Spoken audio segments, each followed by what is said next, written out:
Okay, now in this video you got a sheet here which you will use later, but right now these equations look like the same stuff you already know how to solve. No, it's not a review. Something new is going to arise here. It's a quadratic equation because you got x to the second, so it's got two solutions. Two roots is what they're called. And you got x to the second. You've also got x to the first, so you got to make sure you're equal to 0, which you are, okay?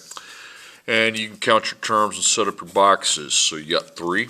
So I think greatest common factor and the t-table. 2, 1, and 7, if you use your multiplicate, they're just in the first row. The last number does not contain x, and negative is not needed, so get that out of there. Now, don't make your parentheses yet, okay? If you need to make your parentheses, what you're going to do is just put a little a, and then 2, and then x squared, okay? But this is why I want you to hold off on the parentheses. So I find the AC product. 2 times negative 7 is negative 14. So it's a positive times a negative, and we have to add the two factors of negative 14 to negative 1, okay? Add those, that ain't it. Divide by 2, you get 7. Add those, that ain't it. That's negative 5. Where's the problem? Or why did I circle that? Okay. Okay.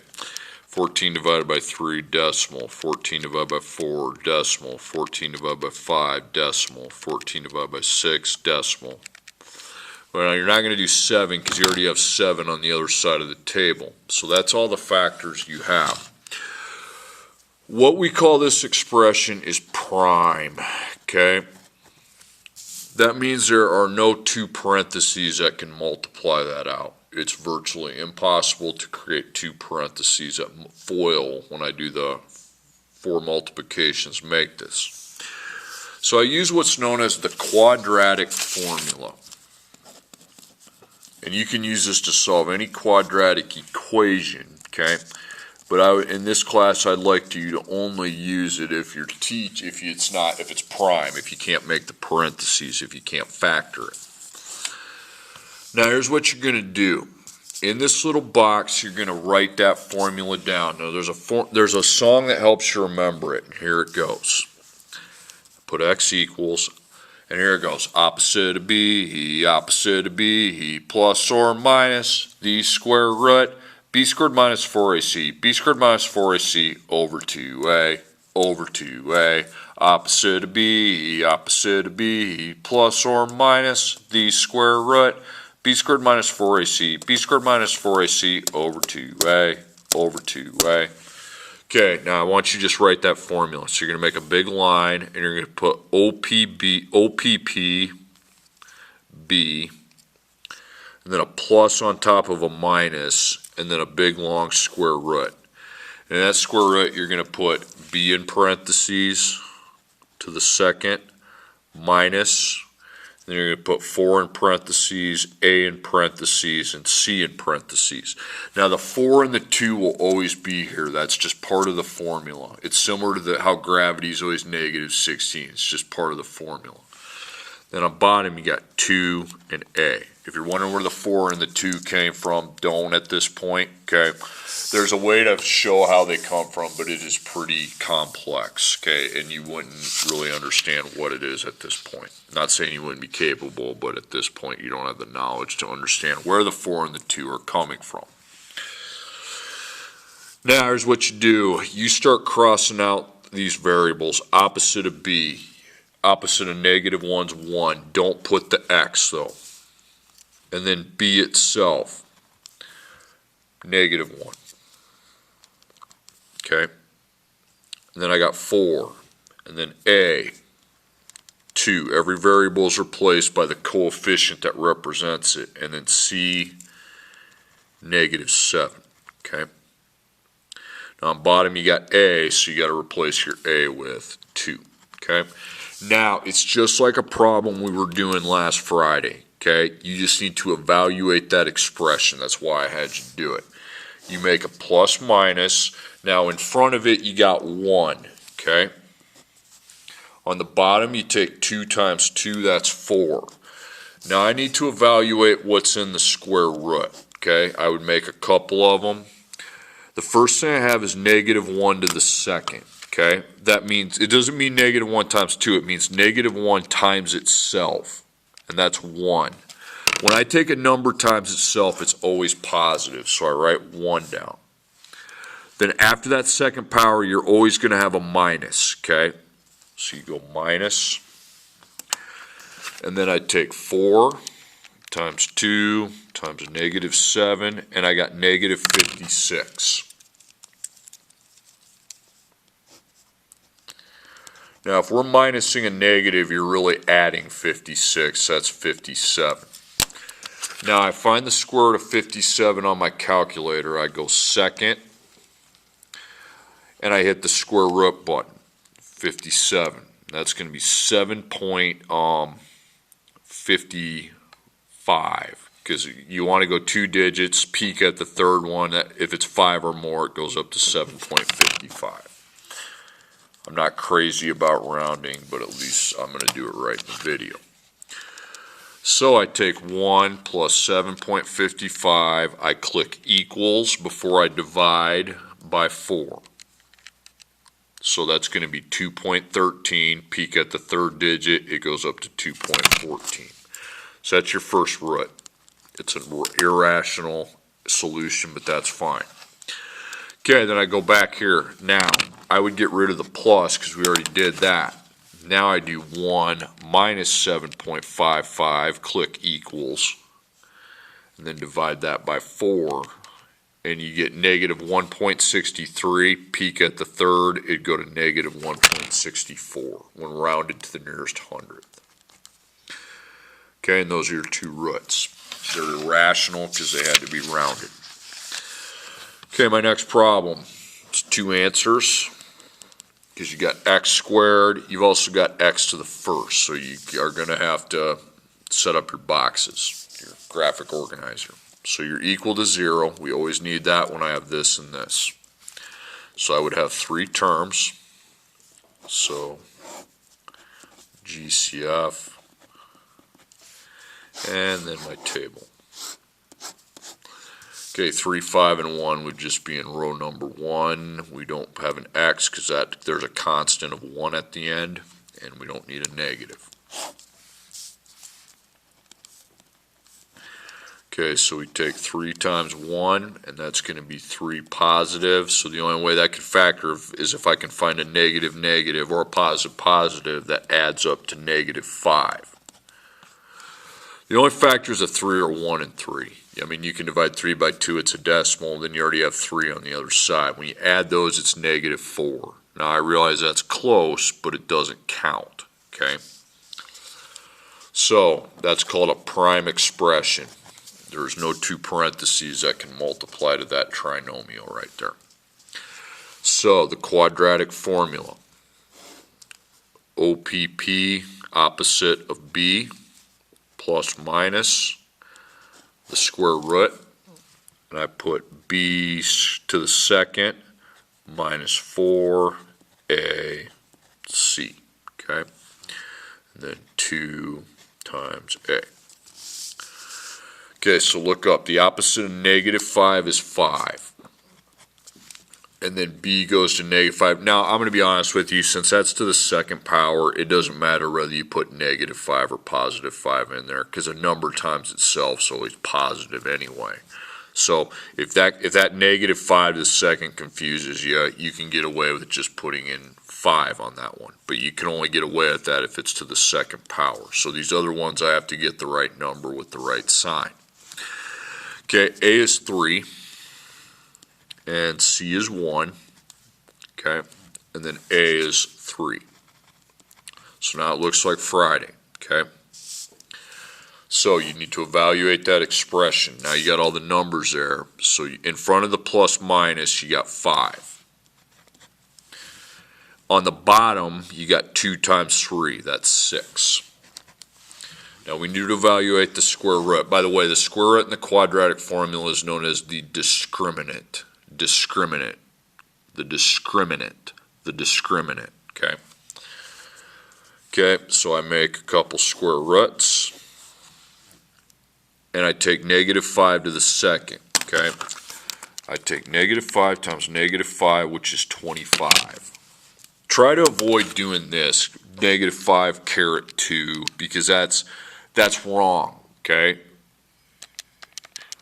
Don't try to avoid using the caret. The reason why it's giving you -25 is because when you raise a number to a power, a negative, you're supposed to put it in parentheses. There, 25. But that's always positive, okay?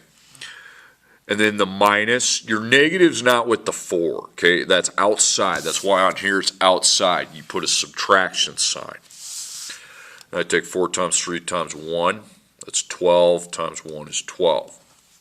25 minus 12 is 13. So I find the square root of 13.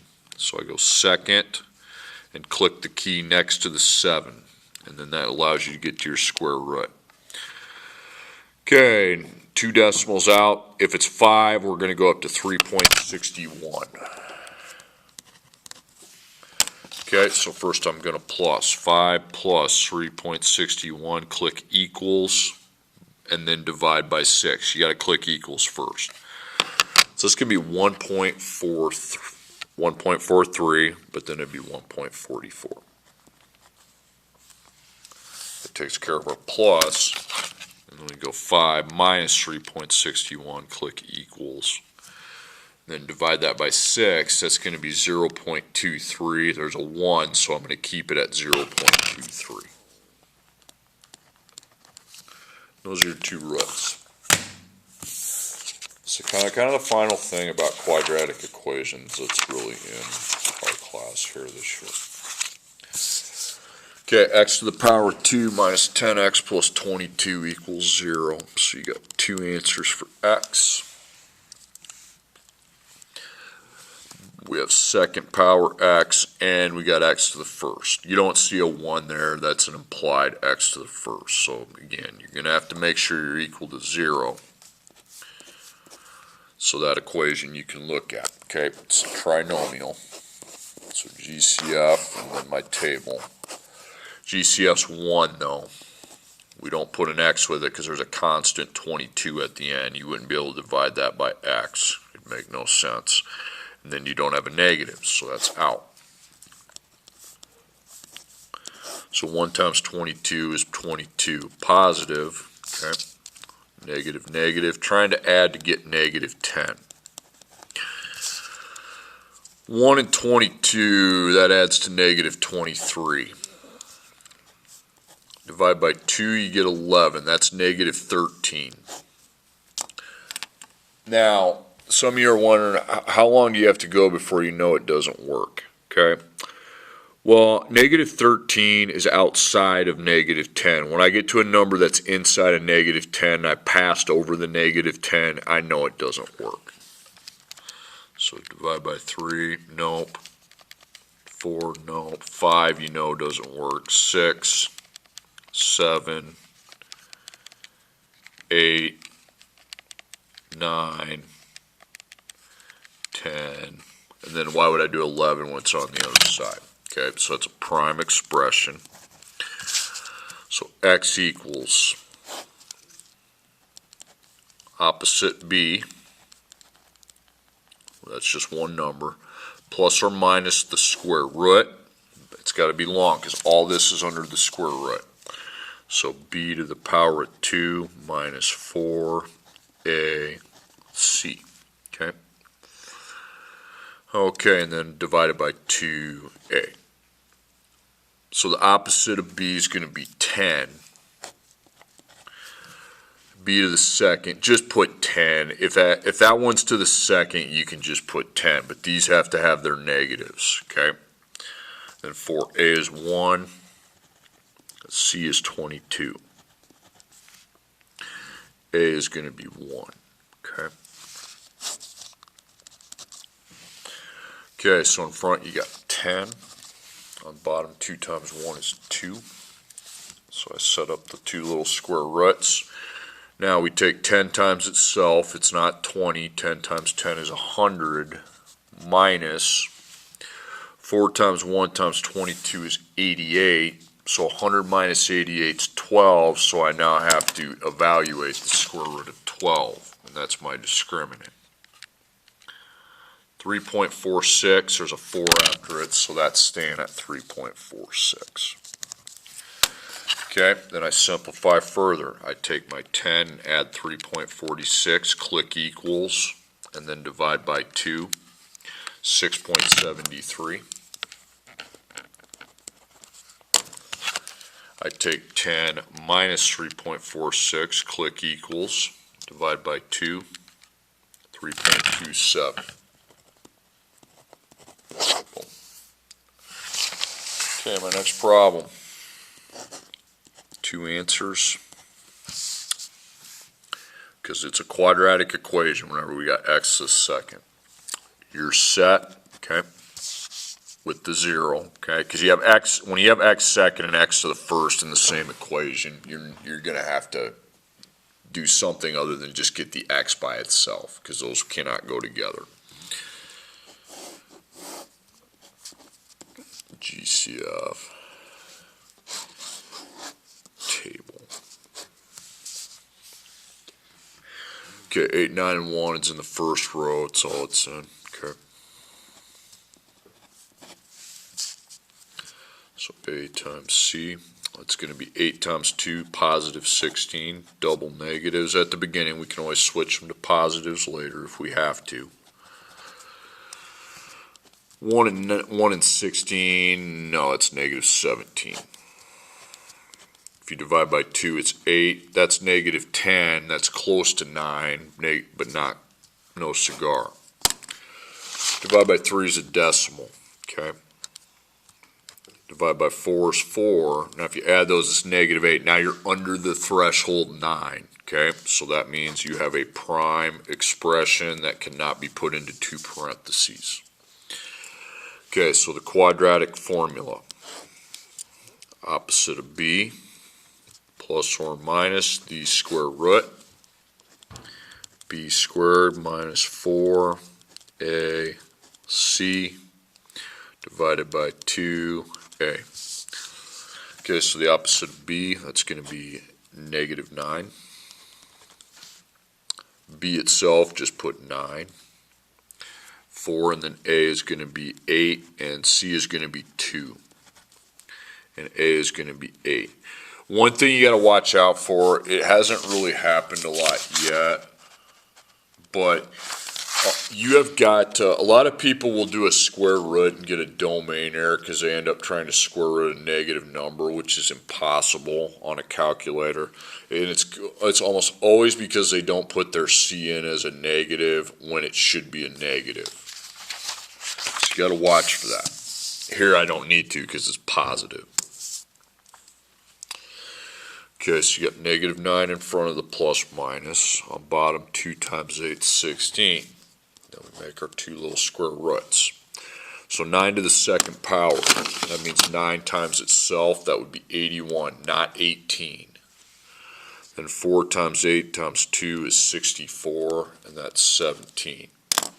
So I then evaluate the discriminant by finding the square root of 17, and that's going to be 4.12. And then I just proceed, okay? I take negative 9 and I plus 4.12. I hit equals before dividing by 16. Negative 0.30, if there's a 5, we're going to take it to negative 0.31. Negative 9 minus 4.12, click equals, then divide by 16, and that's negative 0.82. Okay, you got 4 problems. I hope that was informative. And that's kind of the final go around for quadratic equations.